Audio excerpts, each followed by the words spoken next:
Olá, ouvintes! Bem-vindos à quarta temporada do podcast Direito Empresarial Café com Leite. Você já pode saber, mas não custa lembrar. Eu sou Amanda Taide, mineira na origem, com passagem em São Paulo e candanga de coração. Casada, mãe do Pedro, de 4 anos e meio. Bem, Taide Rivera. Do Lucas, de 2 anos e meio. Lucas da Taide Rivera. E tutora do Vira-Lata Farofa. Sou professora doutora da UNB dos cursos de Direito Empresarial, Concorrência, Comércio Internacional e Compliance. E também consultora do Pinheiro Neto Advogados nessas mesmas áreas. Esse podcast nasceu voltado para as minhas turmas da graduação em Direito Empresarial na UNB, na disciplina de Direito Comercial 1.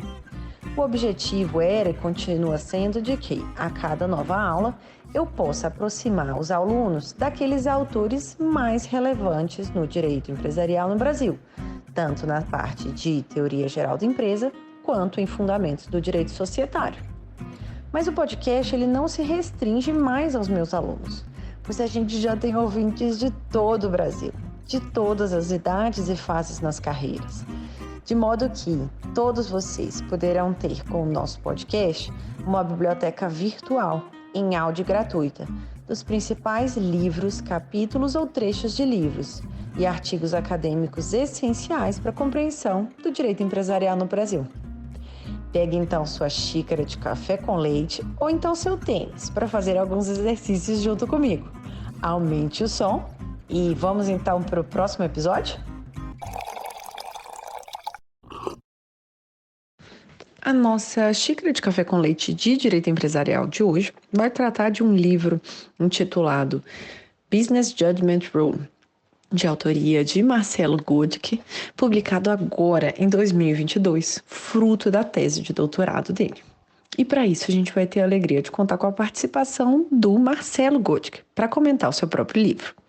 O professor Marcelo Godke possui graduação em Direito pela Universidade Católica de Santos, mestrado em Direito pela Universidade de Leiden e mestrado em Direito pela Columbia University School of Law. Atualmente é professor do INSPER, é professor do CEU, Escola de Direito, e professor da Fundação Armando Álvares Penteado. Tem experiência na área de direito, com ênfase em direito bancário e mercado de capitais, direito societário, operações financeiras, fusões e aquisições. Professor Marcelo, muito obrigada por ter aceitado o convite para participar do nosso podcast e por apresentar, de um modo simples, curto e gostoso, esse tema da regra da decisão negocial, ou seja, da Business Judgment Rule e da sua aplicação no direito brasileiro. Amanda, um grande prazer participar do seu podcast. Acho que teremos aqui um debate bastante interessante, até porque o assunto é muito importante. Feliz Ano Novo, feliz 2023 para você e vamos continuar a conversa aqui.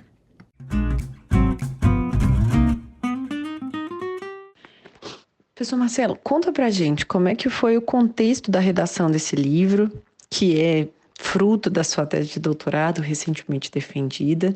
Como que foi o processo de cursar as aulas no doutorado, o processo de reflexão, o processo de escrita, como que você se encontrou com esse tema? Conta um pouquinho pra gente.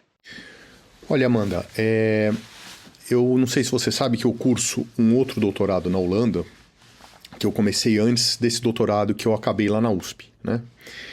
E eu comecei a minha pesquisa desse doutorado na Holanda falando sobre a regulamentação e aspectos financeiros do mercado de controle no Brasil.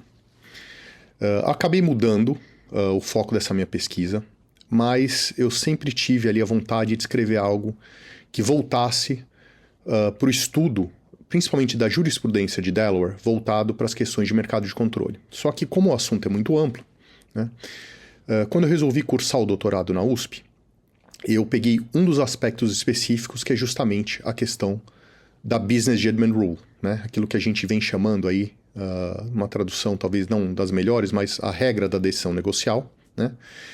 E especificamente como aplicá-la no Brasil. Tá um assunto que eu realmente gosto bastante, tá? Então eu tive um bom tempo para meditar, para pensar em cima e para escolher esse assunto, esse tópico de pesquisa.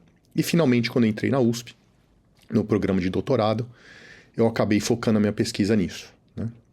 Bom, o assunto é muito amplo e ele é um assunto que ele decorre, né, o tema em si, ele decorre de uma evolução jurisprudencial que a gente vai explorar um pouco mais, né, ao longo da nossa conversa aqui, mas é um assunto que ele é bastante amplo e ele decorre em boa parte de decisões que inicialmente não foram lá dos tribunais de Delaware, mas que lá em Delaware, né, esse assunto foi aprofundado de maneira absoluta, né? Então tem tanto julgado que praticamente todas as questões já foram tratadas a respeito disso. E por conta, né, desse aspecto específico, é que o estudo do direito societário, principalmente voltado para deveres fiduciários, cumprimento e a própria Business Gentleman Rule, né, se foca naquilo que se vê lá em Delaware, né? Bom, eu fiz um mestrado na Holanda, fiz um segundo nos Estados Unidos, então o meu primeiro contato com esse assunto foi lá na Holanda, quando eu fui estudar lá, isso lá no ano de 2001, depois continuei esse estudo em 2002, tá? E logicamente me tornei um estudioso do assunto, continuo estudando até hoje, fiz doutorado, né, pesquisando sobre isso, tá? E cada vez mais a gente vem aplicando, né, esses conceitos no direito brasileiro. A própria CVM, hoje em dia, ela tem inúmeros julgados que tratam do assunto. Focado especialmente nas empresas estatais, o Tribunal de Contas da União já vem aplicando um caso recentemente que foi decidido aí em relação à Petrobras, por exemplo, né, já foi aplicada a Business Gentleman Rule para inocentar alguns conselheiros de administração, né? Então é um assunto que realmente tomou uma importância muito grande e que, logicamente, vai tomar cada vez mais. Bom, sobre o processo em si da preparação do trabalho, de cursar o doutorado, né?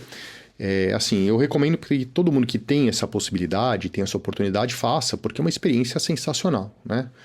A gente cursa matérias em altíssimo nível, especificamente lá na Universidade de São Paulo. Foi um enorme prazer, tive contato com alguns professores que eu não conhecia ainda, outros eu já conhecia, né? Eu acabei, por exemplo, cursando a matéria de Direito Societário do professor Erasmo, né? O professor Erasmo, que é talvez aí um dos 3 maiores professores de Direito Societário do Brasil hoje, né? Ele realmente é muito diferenciado, né? E ele é um profundo conhecedor do direito comparado, então as aulas dele foram de enorme proveito, não só como matéria, mas, né, também para tratar das questões de deveres fiduciários, etc., que eu exploro bastante no meu trabalho também, né? Então foi uma experiência muito prazerosa, eu gosto muito de estudar, então entrei numa instituição de ensino muito séria para cursar o doutorado, né? Então para mim foi uma experiência que, assim, não dá para descrever, só realmente passando pela experiência que a pessoa consegue, né, ter a sensação de entrar numa instituição do calibre da Universidade de São Paulo, né? E a pesquisa foi muito prazerosa também. Eu acabei tendo umas épocas de pesquisa, curiosamente, na Universidade de Miami, de maneira informal, porque a Biblioteca de Direito Comparado na Universidade de Miami, para quem não conhece, eu recomendo, ela é absolutamente sensacional. Tá? Então tem até uma seção do direito brasileiro, tem direito alemão, direito escocês, direito japonês, então direito italiano, direito francês, o que a pessoa pensar ela vai conseguir encontrar lá de qualquer país. Então é uma biblioteca muito boa e eu passei alguns períodos de pesquisa lá, me auxiliou muito, né, na preparação desse trabalho, tá? E logicamente eu também tive aí um apoio do meu orientador, o professor Paulo Fernando Campos Sales de Toledo, né, um acompanhamento muito próximo, ele realmente é um orientador de primeira linha. Eu tenho muito a agradecer, né, a participação dele no processo do meu curso de doutorado, né, foi realmente muito, muito legal ter a orientação dele. Ele é uma pessoa formal, né, então ele exige, ele faz, na verdade, um constante acompanhamento e o nível de exigência dele é elevado. Então, as reuniões são constantes, né? A gente, mesmo em época de pandemia, a gente conversava sempre, né?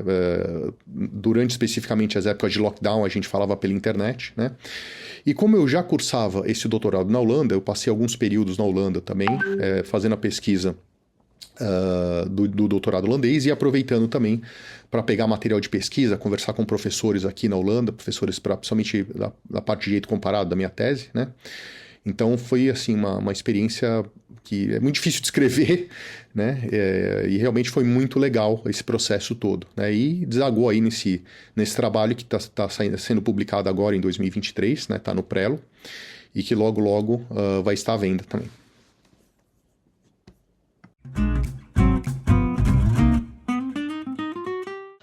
Quais que são, então, essas diferenças, as principais diferenças na evolução histórica da Business Judgment Rule no Reino Unido, nos Estados Unidos e na Europa, que você trata nos outros capítulos ali da sua tese? Bom, Amanda, vamos lá. A teoria da agência é o viés, um olhar econômico de se tentar entender o comportamento humano, tá?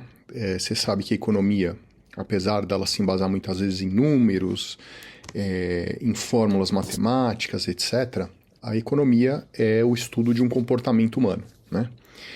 E, portanto, as teorias econômicas elas surgem para tentar explicar o comportamento humano em relação às suas atividades econômicas, né?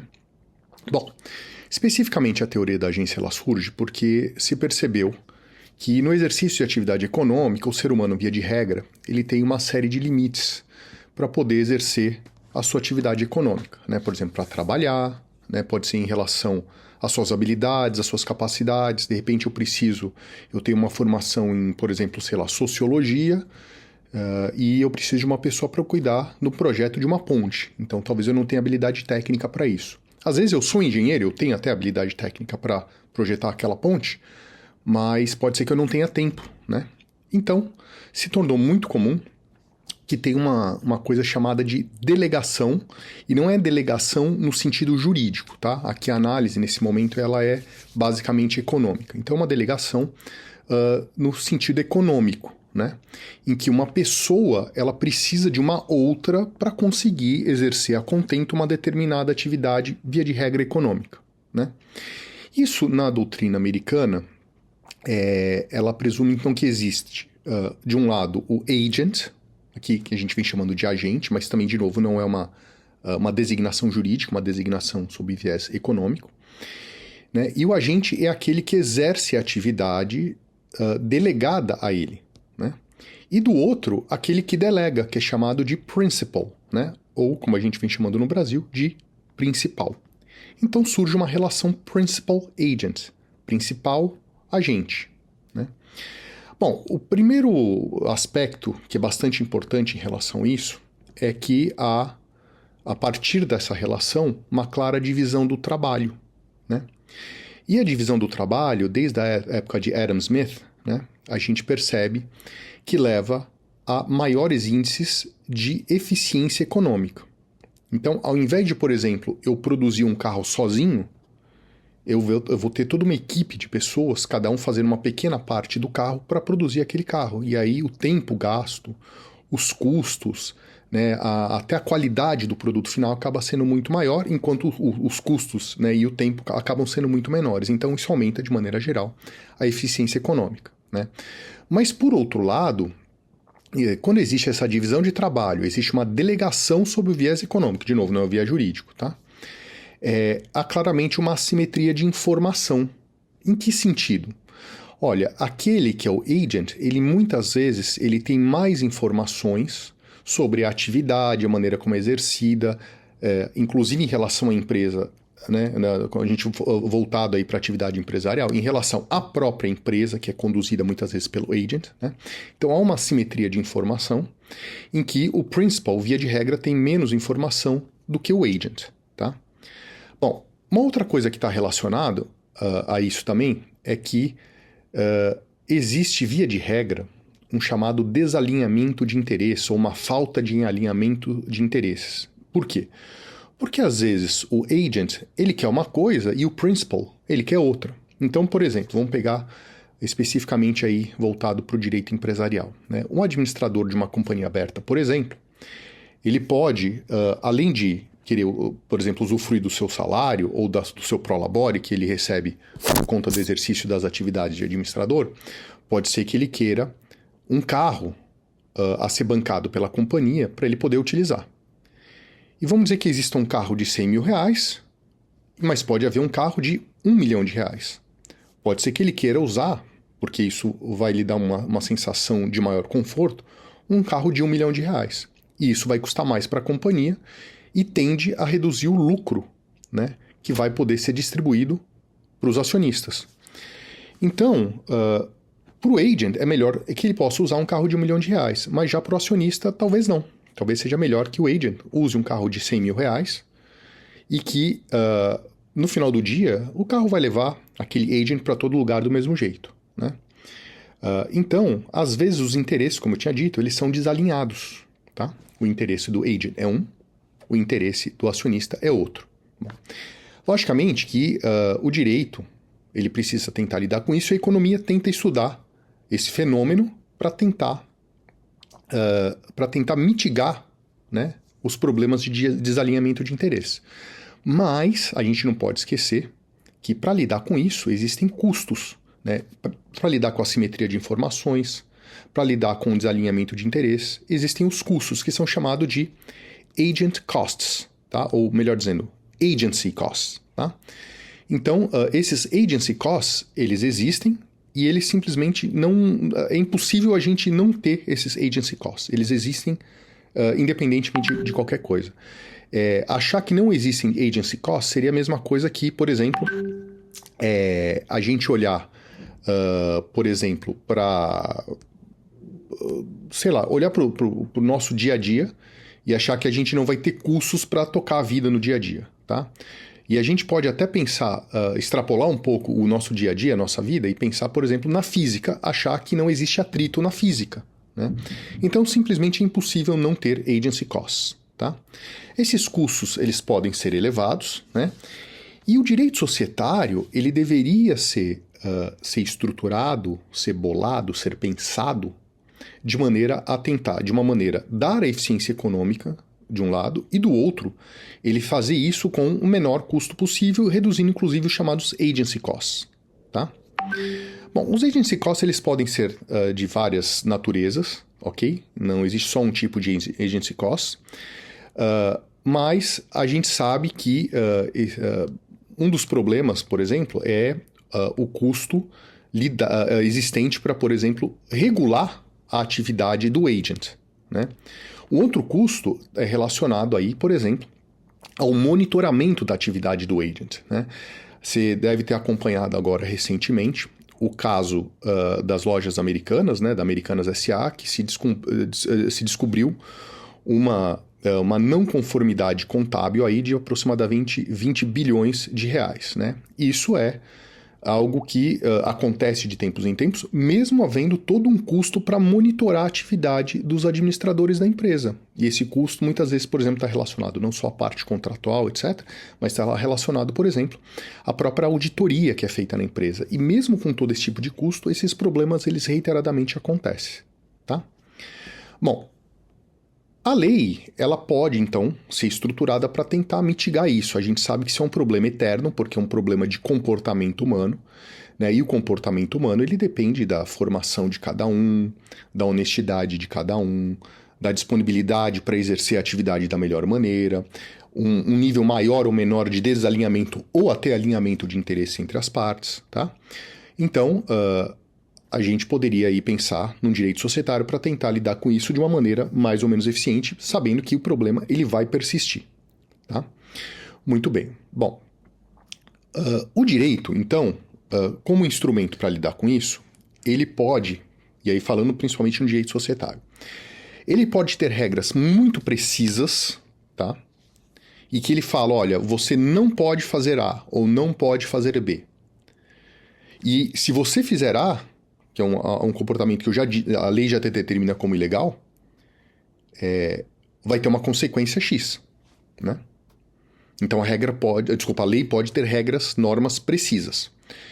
Ou, alternativamente, a lei ela pode ter padrões abertos de comportamento, que são chamados de standards, tá? Que inclusive a própria doutrina brasileira já vem utilizando essa expressão reiteradamente. São standards ou padrões de comportamento, né? Tomei um gole de água aqui que minha garganta tá ficando seca, viu, Amanda? Desculpa. Vamos lá.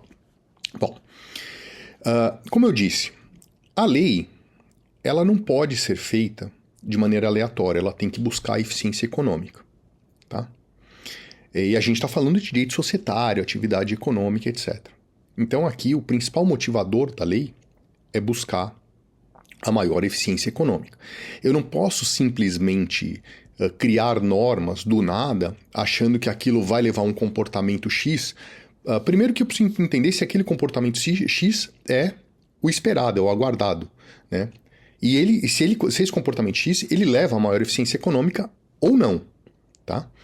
Então, a gente precisa buscar, em primeiro lugar, o objetivo final. E depois traçar, né, um rumo, um caminho, né, e entender como que a norma pode ajudar para chegar a isso, né, para chegar àquele comportamento esperado. Até porque se eu não pré-determino qual o comportamento que eu espero, né, eu depois não consigo nem testar para saber se aquele comportamento esperado foi atingido, tá?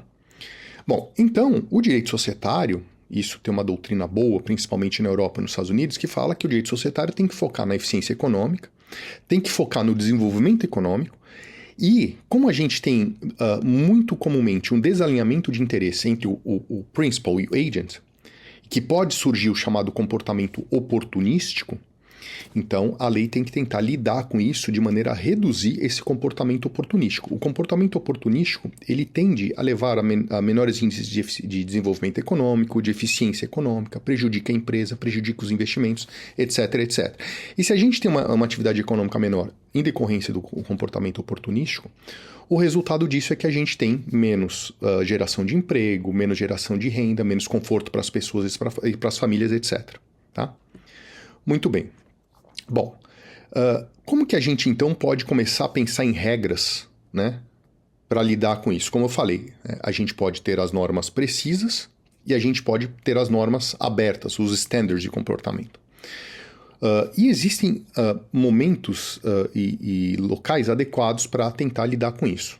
Bom, aquilo que a gente, em tese, pode lidar com regras precisas, talvez seja o caso efetivamente de fazer. Então, por exemplo, né, um administrador não pode fazer uma transferência sem um fundamento jurídico adequado de dinheiro da companhia para o seu próprio bolso. É uma proibição. Inclusive, isso pode até ser penalmente tipificado para lidar com isso, para tentar barrar esse tipo de comportamento. Tá? Vamos pegar de maneira até mais genérica, vamos pensar, por exemplo, e aí o exemplo acaba sendo um pouco mais claro, tem uma estrada, e existe um risco se o condutor do veículo que vai passar por aquela estrada, ele dirigir numa velocidade muito alta, né?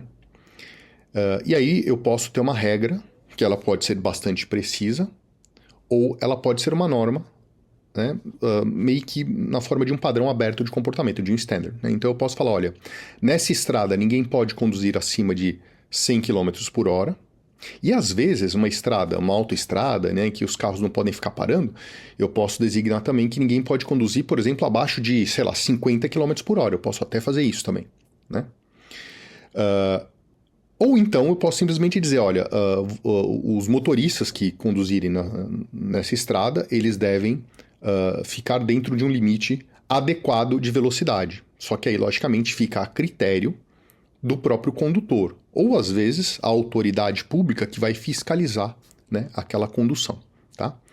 Então, quando a norma ela é precisa, fica mais fácil a gente determinar se o comportamento ele está dentro da lei ou não, tá?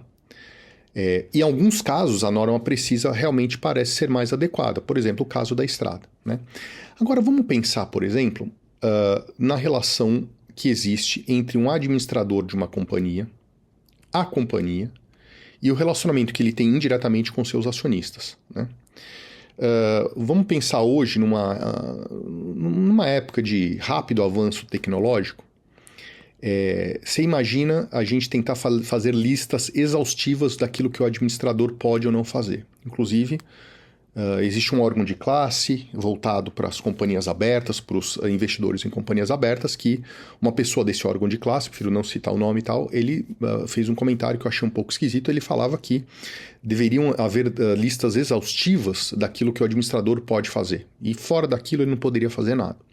Logicamente que isso é uma maneira muito pouco eficiente, porque as relações jurídicas e as relações econômicas que são mantidas pelos administradores das companhias são relações que são, via de regra, bastante complexas. E por elas serem bastante complexas, eu não posso ter uma lista exaustiva. Primeiro que essa lista seria basicamente impossível de ser feita. Ela seria extremamente longa, extremamente cara, né? E o custo de transação para tentar lidar com isso seria muito alto. As pessoas nunca terminariam a negociação dessa lista exaustiva. Então, na prática, ela seria impossível ou seria muito cara, né? Então, o que a gente acaba pensando aí é num padrão aberto de comportamento para aplicar para o administrador, né? E aí a gente, inclusive, evita dois fenômenos que a economia também vem estudando, que é o da under-inclusion e o da over-inclusion, né? Então, por exemplo, se eu tenho uma lista muito longa, pode ser que eu coloque coisa ali que eu não deveria colocar naquela lista de que o administrador não pode fazer. E às vezes um comportamento que claramente ele deveria não ter, ele acaba sendo excluído e o administrador acaba fazendo. Então é o fenômeno da under-inclusion, né? Então o resultado disso tudo é o comportamento de um administrador não pode ser regrado por normas precisas via de regra. Ele pode, em alguns casos, por exemplo, o administrador é obrigado a fazer determinar o preparo de demonstrações financeiras e determinar a auditoria dessas demonstrações financeiras, né? O administrador ele é obrigado a convocar a assembleia de uma companhia da maneira XYZ. Aí não tem problema. Mas aquilo que depende de tomada de decisão que pode mudar e precisa de uma certa flexibilidade, por exemplo, hoje a empresa produz o processador X de computador e amanhã ela tem que desenvolver uma nova tecnologia, senão ela vai ficar defasada, né? Então, cabe ao administrador tomar a decisão de fazer um investimento ou não, né?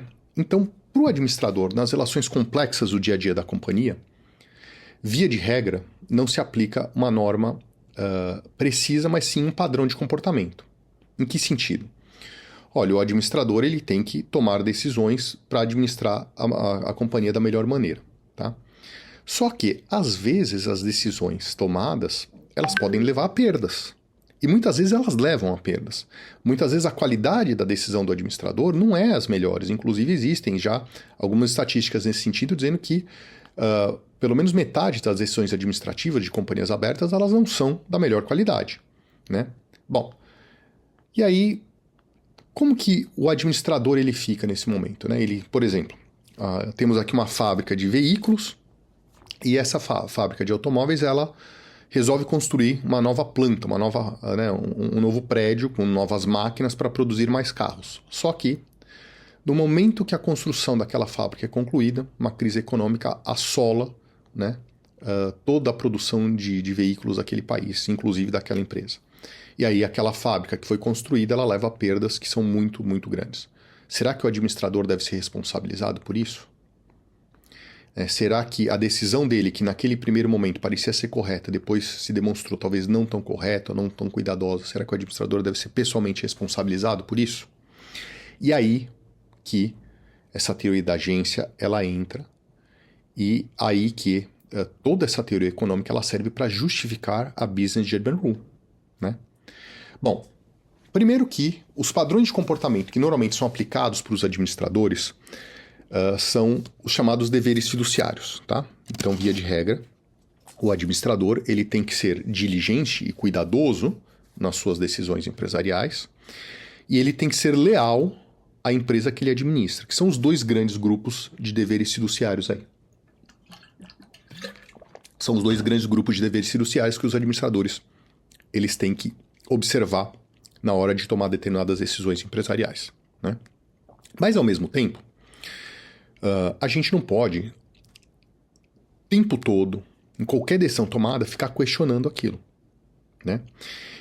Então, tudo bem que o administrador ele precisa ser cuidadoso antes de tomar a decisão, por exemplo, no caso da construção da fábrica, né? Ele estudou o mercado, ele verificou se o preço, né, o valor do investimento, o CAPEX, né, ele era adequado para aquilo que se esperava. Por exemplo, você resolveu investir 100 milhões de reais para construir a nova planta. Será que esse é o valor adequado? Será que ele não conseguiu um valor mais baixo?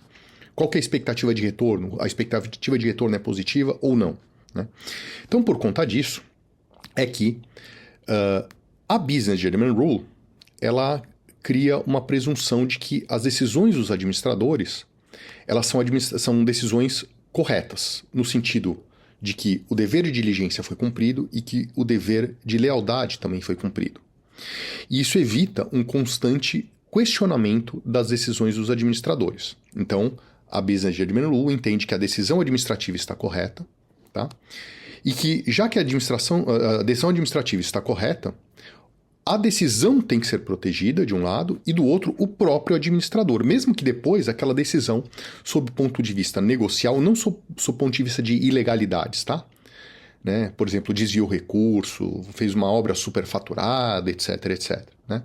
Não estou dizendo isso, eu estou falando, olha, foi feito um investimento que a princípio parecia ser correto, mas lá na frente aquela planta construída para fábrica de automóveis, ela se demonstrou uma decisão equivocada, né?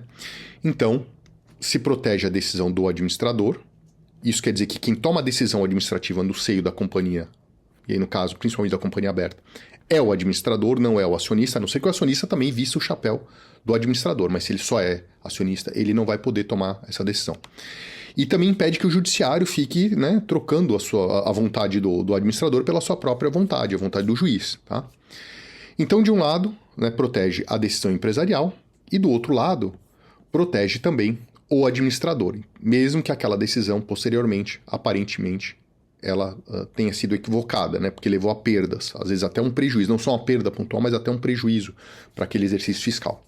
Então, a Business Judgment Rule, né, ela se relaciona com a teoria da agência dessa maneira. Bom, vamos lá. Como você sabe, o direito inglês, que faz parte do sistema jurídico do Common Law, né, boa parte dele, né, se embasa em precedentes jurisprudenciais. Isso se aplica também à Business Judgment Rule. Tá? E muita coisa do que se vê hoje na Business Judgment Rule não é de origem recente. Isso não é só para Business Judgment Rule, então, tá?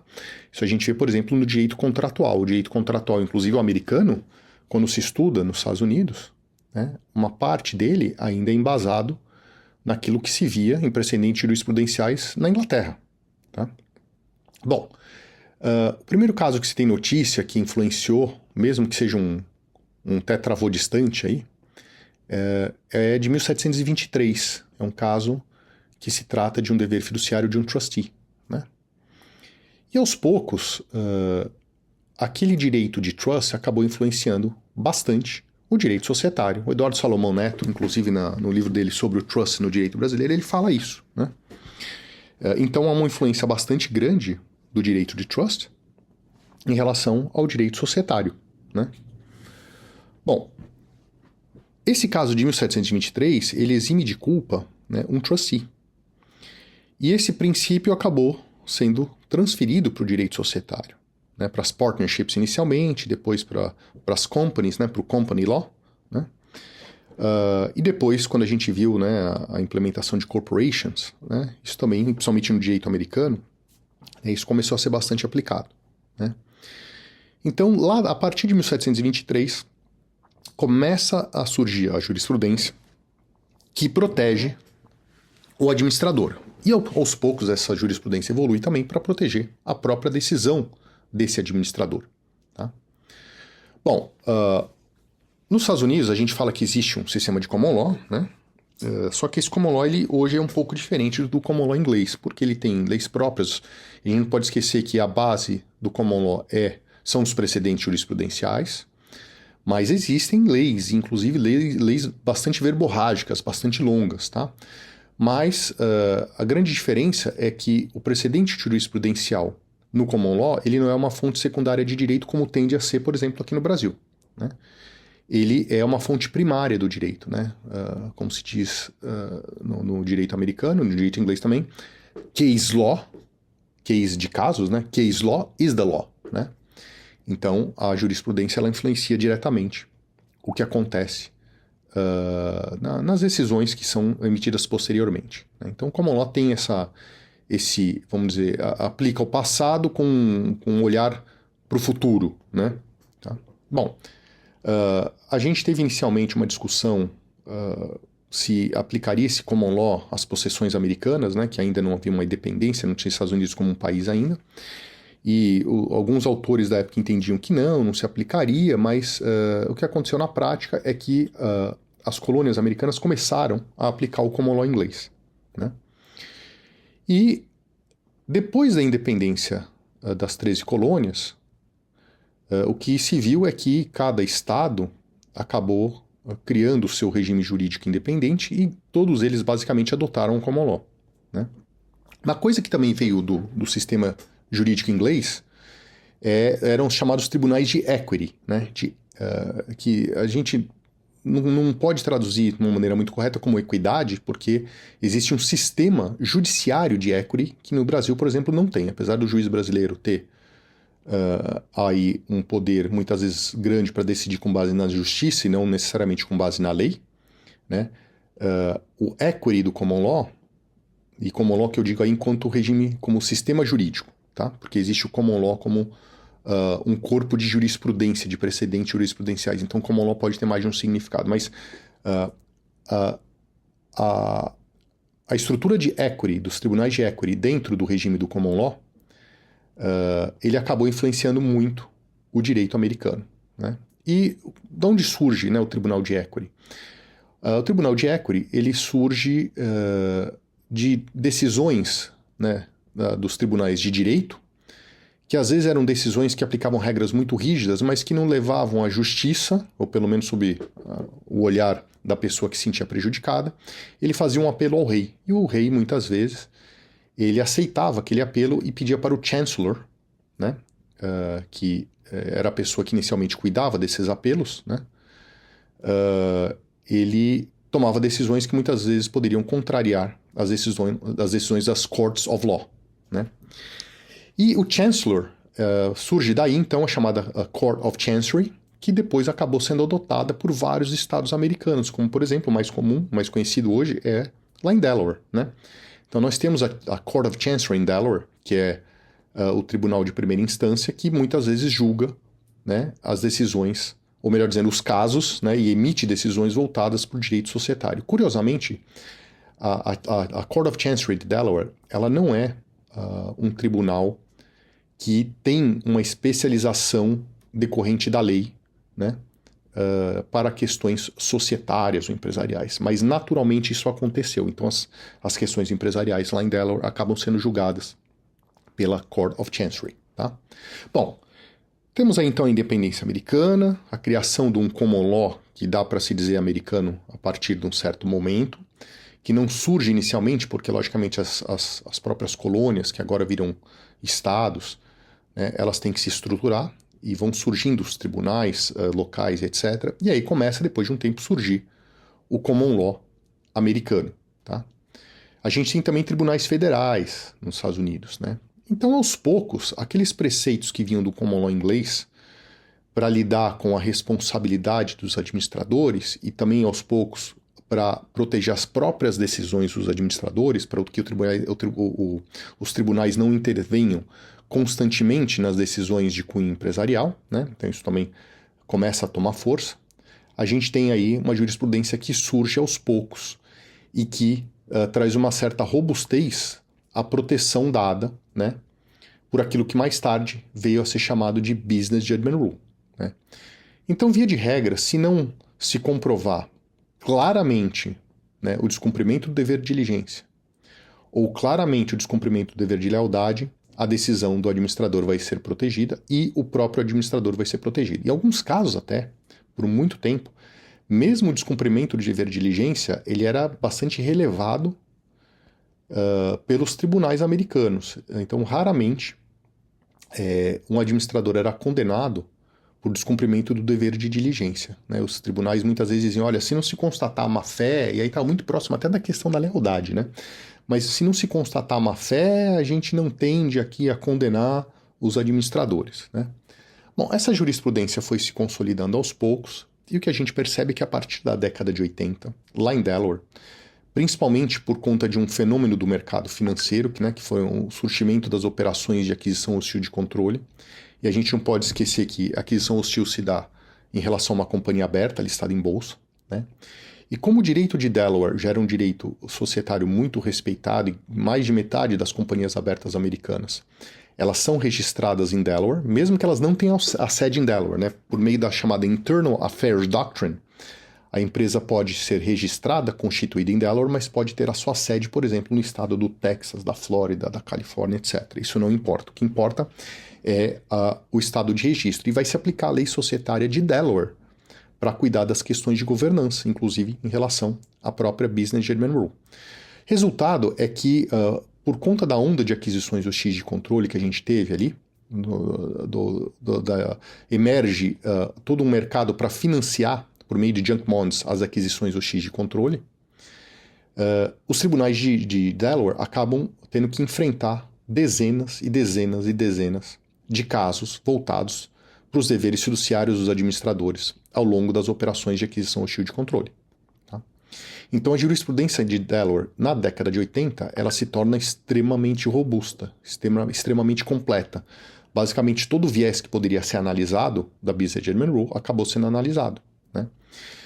Inclusive ao ponto de surgirem derivações da Business Judgment Rule. Uma delas é a chamada Entire Fairness, a outra é o Enhanced Scrutiny, e a outra é a chamada Compelling Justification, que são situações em que não se aplica a Business Judgment Rule por conta de fatos específicos. Tá? Então, o que acontece é que essa evolução histórico-jurídica, ela leva, né, a um delineamento muito claro por meio dos tribunais ingleses inicialmente, depois os americanos e principalmente, mais recentemente, a partir da década de 80, os tribunais de Delaware. Bom, a tal da Business Judgment Rule, ela acabou influenciando o direito societário de muitos países, né? O direito societário de Delaware, e a gente não pode esquecer que direito societário não é só lei societária, tá? Lembra que eu falei que case law is the law? Então, os precedentes jurisprudenciais, eles também são considerados fonte primária do direito. Então, esse direito societário de Delaware, que inclui a jurisprudência, acaba influenciando muitos países, inclusive o Brasil. E o que eu trato também na minha tese, eu pego 3 países que influenciam muito o direito societário brasileiro. Eu pego lá Portugal, Itália e Alemanha. E existe uma chamada Business Judgment Rule nesses países. Olha, os autores que eu pesquisei, eles entendem que sim. Mas o que eu percebi é o seguinte, existe em primeiro lugar um grupo que inclui aí Alemanha e Portugal, em que a Business Judgment Rule ela foi positivada, e existe a Business Judgment Rule na Itália que não foi positivada, ela decorre de uma evolução da própria jurisprudência societária no direito italiano. Tá?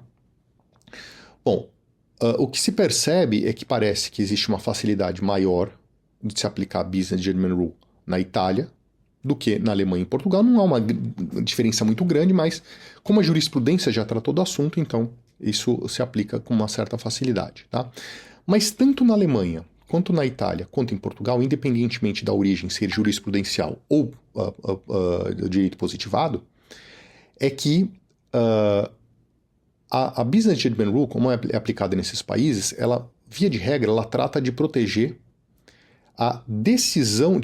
proteger os administradores e não a decisão dos administradores. Tá? Então, o que se faz é se eximir de responsabilidade o administrador, mas não necessariamente proteger a decisão do administrador.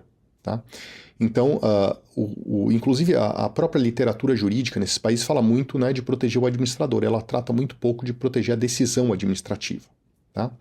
Que é hoje talvez até o principal enfoque da jurisprudência de Delaware. Por exemplo, aqueles casos de aquisição hostil, será que a decisão de implementar uma poison pill ela é legal ou ela é ilegal? Ela é legítima ou ela é ilegítima? Então nem se discutia a responsabilidade do administrador, se discutia, em vários casos lá em Delaware, se a decisão era legal ou ilegal, se a decisão deveria ser protegida ou deveria ser alterada pelo Poder Judiciário. Isso se faz muito pouco. Esse tipo de discussão quase não é travada em Portugal, na Itália e na Alemanha. Tá? Então esse é o estado da lei nesses países. E fazendo o gancho aqui com o Brasil, como é que se dá a aplicação da Business Judgment Rule aqui no direito brasileiro e quais que são os desdobramentos que você conseguiu identificar na sua tese de doutorado? Bom, vamos por partes então, né? aqui a gente teria talvez duas coisas separadas para tratar. Primeiro quais são os desdobramentos da Business Judgment Rule. Então vamos partir daquela premissa de que a Business Judgment Rule é uma presunção que protege a decisão do administrador e protege o administrador. E que cabe, num eventual processo judicial, quem contestar ou quem quiser alocar responsabilidade nos ombros do administrador, provar que houve um descumprimento de dever fiduciário. Por exemplo, dever de diligência ou dever de lealdade. Tá?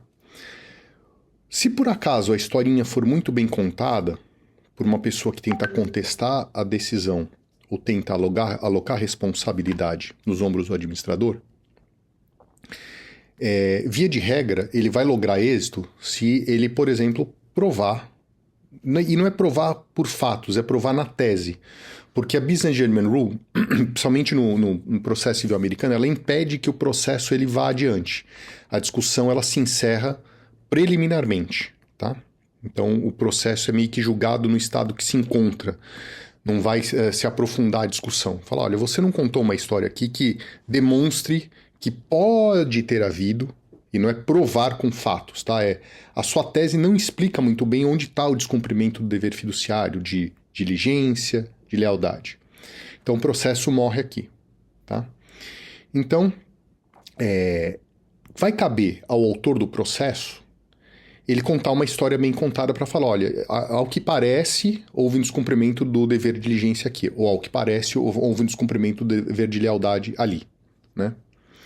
Muito bem. Se a história for bem contada e o juiz ele entender que aquilo merece ser mais analisado, lá em Delaware ele vai não aceitar a chamada motion to dismiss, que é feita pelo réu do processo. Ele vai querer ouvir mais o caso, tá? Muito bem. Nesse momento, ele fala, olha, eu não vou aplicar a Business Judgment Rule. Tá? Os primeiros casos que a gente via aqui, e aí já a Business Judgment Rule já consolidada em Delaware, tá? Então a gente está falando de um instituto jurídico que já tem todo o espaço para ser aplicado corriqueiramente, né? Isso normalmente se via em casos, principalmente de descumprimento de dever de lealdade, mas pode se aplicar também por dever de diligência, tá?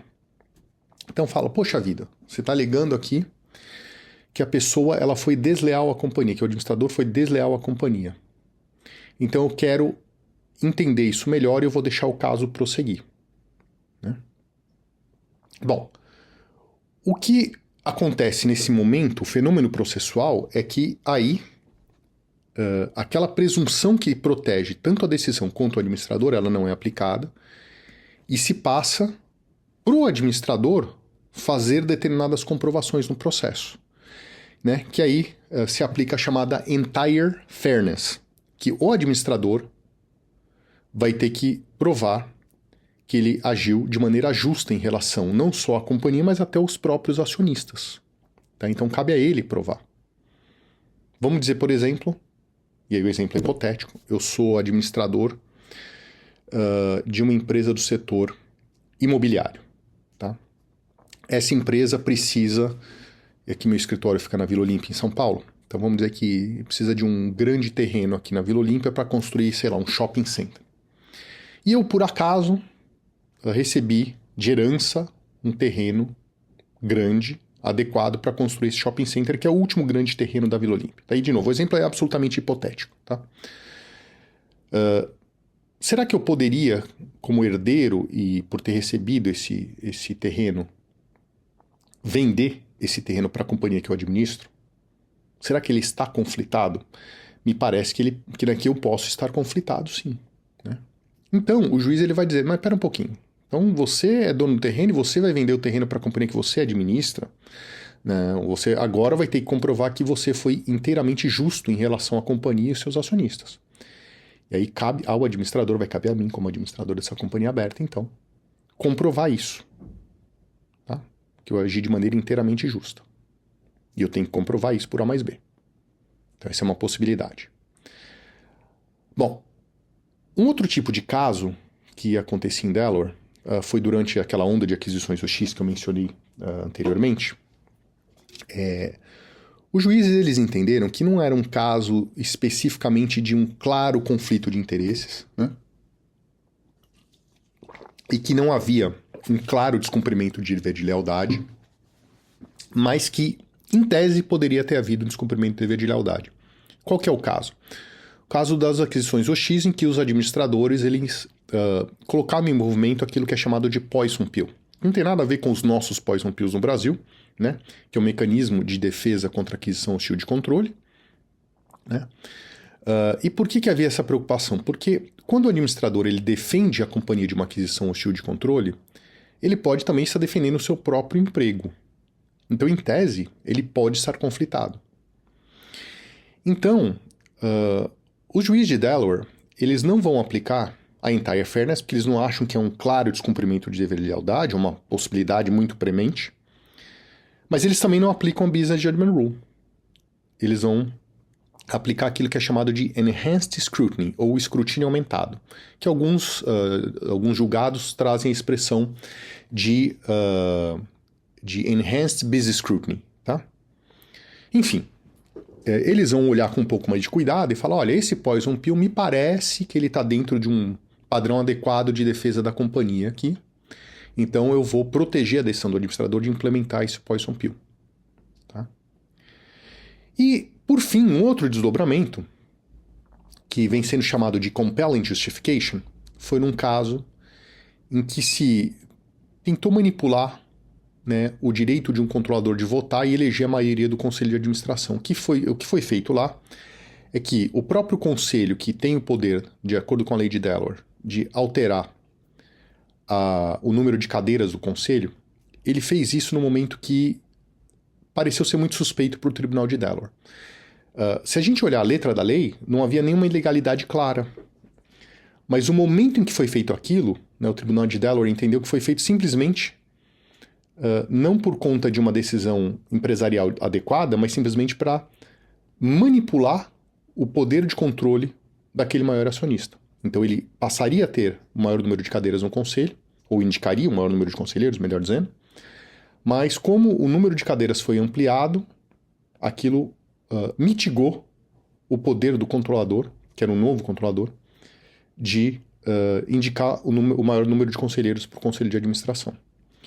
Então, como o momento foi muito suspeito, o tribunal de Delaware não gostou e falou, olha, se não se conseguir comprovar, né, uma compelling justification para alterar o número de cadeiras do conselho, eu vou considerar essa decisão nula. E ele realmente anulou a decisão. Tá? Então, é o que aconteceu ali. Bom, como que agora a gente volta tudo isso para o direito brasileiro? Bom, primeiro que no direito brasileiro existe uma discussão se, por exemplo, o artigo 159, parágrafo 6º da Lei das SA, ele seria o equivalente à Business Judgment Rule. Né? E alguns autores afirmam que sim, inclusive autores de peso. E o artigo 159, o que ele faz é, ele permite ao juiz, se ele entender que houve um descumprimento de dever de diligência, dever fiduciário, que levou à perda para a empresa, etc., que ele pode deixar de condenar o administrador se achar que ele agiu no melhor interesse da empresa. Né? Eu descarto o artigo 159, parágrafo 6º, como a Business Judgment Rule no Brasil, apesar dela permitir que o juiz deixe de condenar, porque na Business Judgment Rule, o juiz ele nem entra nesse mérito, ele simplesmente presume que tudo que o administrador fez está correto. Então ele não vai entrar no mérito da decisão, se a decisão era correta, incorreta, se cumpriu ou descumpriu o dever fiduciário, ele vai presumir que sim. Então me parece que são institutos jurídicos diferentes. Tá? Bom, aí a gente pode olhar para o artigo 158, que o artigo 158 ele exime de culpa o administrador, né? E ele fala, olha, o administrador não é responsável por suas decisões enquanto administrador. Mas, ao mesmo tempo, o artigo 158 deixa claro os casos em que o administrador pode ser chamado a indenizar a companhia. Tá? Me parece que, em relação àquela proteção da Business Judgment Rule de Delaware voltada para o administrador, o artigo 158, sim, ele é suficiente para dizer que a gente tem uma norma positivada, né, que equivale a Business Judgment Rule. E tem autores que falam isso também. Mas a minha visão isso não é suficiente para abranger todo o alcance da Business Judgment Rule como ela é colocada em Delaware. Porque lá se protege, como eu já havia mencionado anteriormente, a decisão do administrador. Não só o administrador. A decisão também é protegida. E aí o que acontece é que ao longo da lei das SA, a gente encontra dispositivos que protegem as decisões dos administradores. Né? Fala, olha, a Assembleia tem tal competência, tem tais atribuições, o Conselho, a diretoria, etc, etc. No caso aí, o que importa mais para a gente são os administradores. Então, é o Conselho e a diretoria. Né? Lá em Delaware, se fala muito em proteger a decisão do conselheiro e o próprio conselheiro, mas hoje existe uma jurisprudência que protege também a diretoria. Né? E aqui no Brasil a gente poderia dizer que se aplica do mesmo jeito para ambas. Tá? Outra coisa importante é o seguinte, a gente tem aí uma chamada lei das estatais, que tem normas de governança, né? E que basicamente ela adota em relação com... Logicamente tem normas específicas para as estatais, inclusive voltou a ser discutido isso agora, a indicação de uma pessoa, por exemplo, para o BNDES, e agora uma outra pessoa para a Petrobras, etc. Né? Mas a gente tem algumas normas específicas que se aplicam só às empresas estatais, mas o regime jurídico societário, via de regra, que trata da governança das estatais, com exceção dessas normas específicas, né, é o regime da lei das SA, né, tanto para a empresa pública quanto para a sociedade de economia mista. Então a gente tem lá a aplicação da Business Judgment Rule da mesma maneira. Isso se confirmou pelo TCU no caso da Petrobras, é um dos casos que o TCU julgou, que ele absolveu parte do conselho de administração da Petrobras, daquele caso Pasadena, né, da aprovação, né, da aquisição dessa refinaria no estado da Califórnia, né, e aplicou a Business Judgment Rule para fazê-lo. Tá? Então, as estatais também se aplica a Business Judgment Rule. E recentemente a gente teve a aprovação de um texto legal novo, chamada Sociedade Anônima de Futebol, em que a lei em si que trata da Sociedade Anônima de Futebol, ela é enxuta, né, um texto bastante enxuto, e que antes se dizia que a SAF, a Sociedade Anônima do Futebol, seria regida por aquela norma, aquela lei específica e também pela lei das SA. O texto final não era tão claro, mas não dá para deixar de aplicar, né? Porque senão a gente vai ter uma sociedade anônima não regrada pela lei da Sociedade Anônima de Futebol e não teria um outro texto para lidar com isso. Então, a interpretação que hoje já existe é no sentido de que se aplica plenamente a lei das SA, Sociedade Anônima de Futebol, e, portanto, né, a Business Judgment Rule também se aplica à Sociedade Anônima de Futebol. Bom, e aí finalmente eu chego ao coração da minha tese, né, que está no livro também, né, que é a aplicação da Business Judgment Rule ao direito societário brasileiro propriamente dito. Então, como eu já falei, né, existem regras que protegem os administradores no Brasil, artigo 58 principalmente, o caput dele, e a gente tem as normas meio que espalhadas ao longo da lei que tratam das atribuições dos órgãos, né? Por exemplo, o Conselho de Administração e da diretoria. Né? Mas a grande novidade, isso tudo tem um pouco de novidade, mas talvez a grande novidade que eu poderia trazer, que eu acho que eu trouxe para o direito brasileiro, foi justamente a aplicação da Entire Fairness para tentar aprofundar um pouco a discussão sobre o conflito de interesses previsto no artigo 115, parágrafo 1º da Lei das SA, né, que existe uma discussão antiga já se a parte final do artigo 115, parágrafo 1º seria um conflito formal ou material, e a própria jurisprudência da CVM vem titubeando um pouco a respeito disso. E o que eu vejo? Como principalmente os dois últimos itens, né, do parágrafo 1º do artigo 115, eles são normas abertas de comportamento, e a gente está falando aí, né, de normas que são colocadas sem especificar aquilo que efetivamente deve ser o comportamento, ou algo que de repente possa ser proibido, né, para o administrador fazer, etc. Então, eu vejo que os dois últimos itens, eles acabam, pelo menos na minha visão, levando a interpretação de que a gente trataria aí de um conflito material. Tá? Isso, inclusive, a minha interpretação, até certo ponto, corrobora a interpretação, por exemplo, do professor Erasmo, mas em relação ao terceiro item, ela discrepa. Então, vamos ler aqui rapidamente. O parágrafo 1º do artigo 115 fala que o acionista não poderá votar nas deliberações da Assembleia Geral relativas ao laudo de avaliação de bens que concorrer para a formação de capital e aprovação de suas contas como administrador. Então, aqui nós temos regras precisas que proíbem, né, que o acionista ele vote. Tá? Mas tem os dois últimos itens, né, que fala que, olha, nem em quaisquer outras que puderem beneficiá-lo de modo particular ou que tiver interesse conflitante com o da companhia. Essas duas últimas normas são padrões abertos de comportamento. Fala, olha, não pode beneficiá-lo, mas aquilo beneficia ou não? Ela não fala, por exemplo, que eu não posso ultrapassar o limite de 100 km por hora. Ela fala que não pode ter uma votação de maneira a beneficiá-lo, mas aquilo chega a beneficiá-lo ou não? Então a gente não consegue apurar de antemão, a gente só consegue apurar a posteriori. E por fim, que é a grande discussão que vem sendo travada na CVM, né, que fala que quando tiver interesse conflitante com o da companhia, que é o chamado conflito de interesse. Então eu vejo que esses dois itens, eles só podem ser aplicados por serem normas abertas, eles só podem ser interpretados e aplicados adequadamente com base na entire fairness, né, que tem que se analisar caso a caso. Tá? O professor Erasmo entende que o terceiro item ele já tem uma proibição clara e ele dá alguns exemplos. A questão é, e o que escapa desses exemplos, né?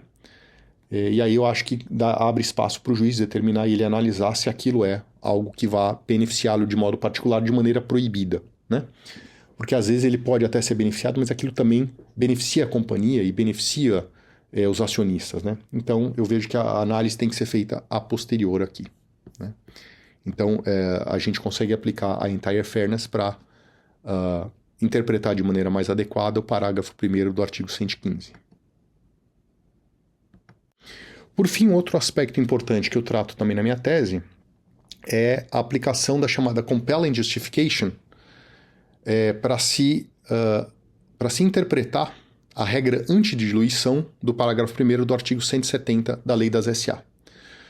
Porque existe uma regra ali que tenta evitar a diluição injustificada do acionista, né? E, por exemplo, simplesmente fazer um aumento de capital, não por conta de uma necessidade de capital que a companhia tenha, mas simplesmente como mecanismo de tentar diluir, né, o acionista, principalmente o minoritário, porque acaba sendo deliberado muitas vezes pelo controlador esse aumento de capital, para tornar aquele minoritário, às vezes, um minoritário nanico, né, que basicamente vai ser voto vencido em todas as suas decisões. Tá? Então, como a compelling justification, ela permite tomar decisões, mas se as decisões não conseguirem ter ali um fundo justificável, então, pela aplicação da compelling justification, aquela decisão, aquela deliberação, ela poderia, em tese, ser anulada pelo Poder Judiciário. Uma coisa que eu não falei até agora é o seguinte, a gente, via de regra, fala de decisão de administrador, né? E eu estou falando de alguns casos em que a deliberação ela foi tomada, por exemplo, no caso, né, do artigo 115, parágrafo 1º, de o voto do acionista. Bom, a jurisprudência de Delaware, ela começou a aplicar a Business Judgment Rule para questões de deliberação de acionista em primeiro lugar. Tá? Em relação à regra antidiluição do artigo 170, parágrafo 1º, como que eu aplicaria a compelling justification e como que fica a questão do voto ou não? Bom, em primeiro lugar que se a companhia tiver capital autorizado, pode o Conselho de Administração determinar o aumento de capital de maneira a diluir o minoritário, né?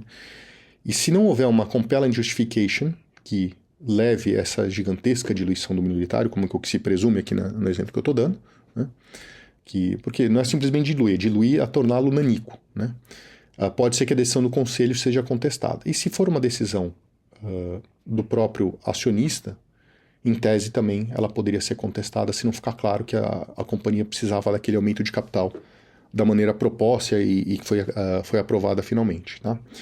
Então eu trouxe essas ideias do direito americano para tentar aprofundar o debate do direito societário no Brasil. E como essas questões já foram debatidas meio que a exaustão nos Estados Unidos, eu acho que isso nos auxilia um pouco a resolver, né, as questões societárias ainda pendentes aqui no Brasil, ou algumas delas, logicamente, né, existem inúmeras outras, tá?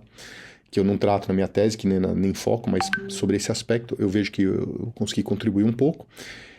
não só aplicando muitas vezes, por exemplo, direito italiano, alemão, como a gente faz, mas entrando na questão da análise econômica mesmo, né? E verificar se faz sentido a gente julgar de um jeito ou de outro. Então foi o que eu tentei fazer, né? Espero que eu tenha conseguido, né, Amanda?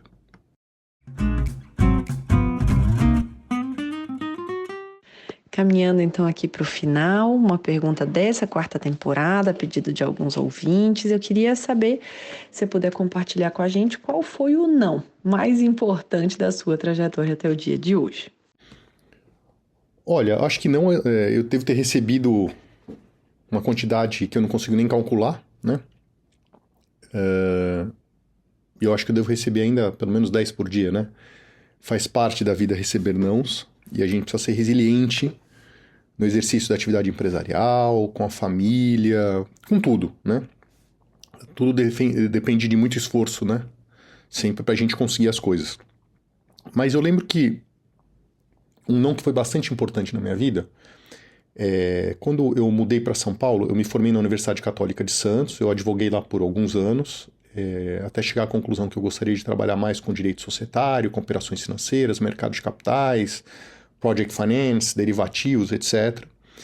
E aí eu resolvi transferir a minha atividade empresarial, minha atividade advocatícia para São Paulo. E aí eu fiz uma pós-graduação em São Paulo, no Centro de Extensão Universitária, agora chama Cell Law School, que inclusive eu sou professor lá hoje. E eu cheguei à conclusão que eu precisaria cursar um mestrado, né?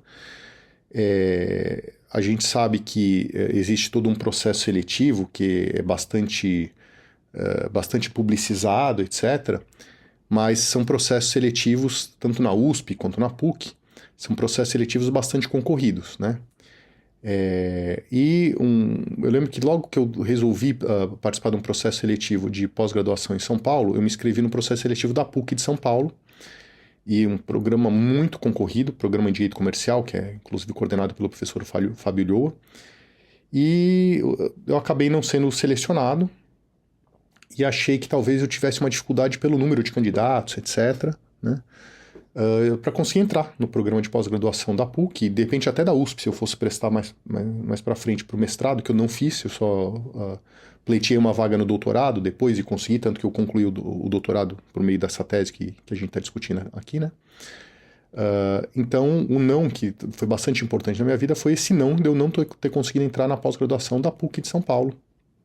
E aí eu decidi cursar mestrado no exterior, e fui cursar mestrado na Holanda, e achei que foi muito bom. Fiz um curso de LLM, né, Master of Laws, em International Business Law, que eu já tinha morado um período nos Estados Unidos, então já falava inglês fluentemente, e achei que juntei a minha facilidade linguística com o inglês com o conhecimento do direito empresarial internacional, e isso fez a minha carreira avançar bastante. E talvez se eu tivesse cursado na PUC, eu não tivesse essa oportunidade, né? Então, é aquela história, uma porta que se fecha, mas outras se abrem, né? Então foi muito interessante. E depois cursei o segundo LLM na Columbia, em Nova York. E sou muito grato por tudo isso, né? Foram oportunidades que realmente não dá para descrever, foram muito boas. E isso me fez avançar profissionalmente a passos largos aí. Então acho que talvez possa ser o não que eu tenho para relatar para você.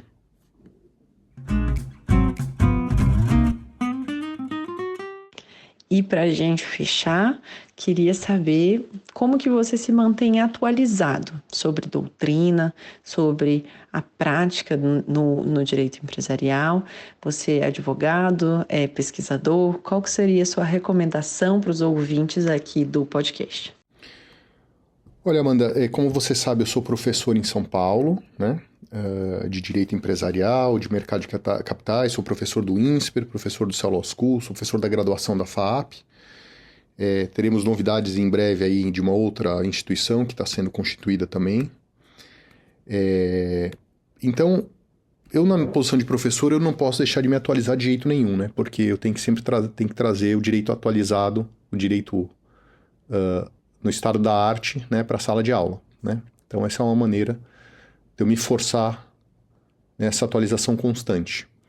Mas no exercício da advocacia também, que eu exerço constantemente a advocacia, né, eu faço muito de direito societário, planejamento societário, eu estruturo operações de mercado de capitais, eu estruturo operação financeira. Hoje está na moda né, os tokens, né, usar a tecnologia blockchain e etc. Então, tudo isso faz parte, né? Então, o que eu faço? Eu busco constantemente as obras que vêm saindo por aí, né? O seu podcast e outros que são assim, de qualidade similar são muito importantes, porque você sabe que quem mora em São Paulo está sempre preso no trânsito, né? Resultado disso é que o podcast se tornou uma maneira muito eficiente das pessoas se atualizarem, né? Então eu constantemente ouço podcasts também. Então eu busco livros, eu busco podcasts, e uma coisa que no direito ainda tem pouco, mas, por exemplo, eu gosto muito de estudar história, né? Então eu tenho feito download de audiobooks, né? Tem um tal do Audible lá da Amazon, né? E, por exemplo, eu estou sempre escutando algum audiobook ou um podcast enquanto eu estou dirigindo, né? Mas, e você sabe também que eu faço um segundo doutorado na Holanda, que eu estou em fase de conclusão agora, e esse segundo doutorado também me força a estudar bastante, né? Enquanto o doutorado da USP, minha pesquisa foi voltada para Business General Rule, lá na Holanda, o meu doutorado é focado em empresas menores, principalmente aquelas empresas mais inovadoras, etc., né? Então, são duas faces da mesma moeda aí, né? Direito empresarial com dois focos diferentes, tá? Então, assim, eu sempre busco informação de tudo quanto é lado. Eu sou uma pessoa ávida por informação, e posso garantir que o bom profissional do direito ele só vai se manter no topo da onda se ele constantemente buscar informações sobre o que tem de mais moderno aí.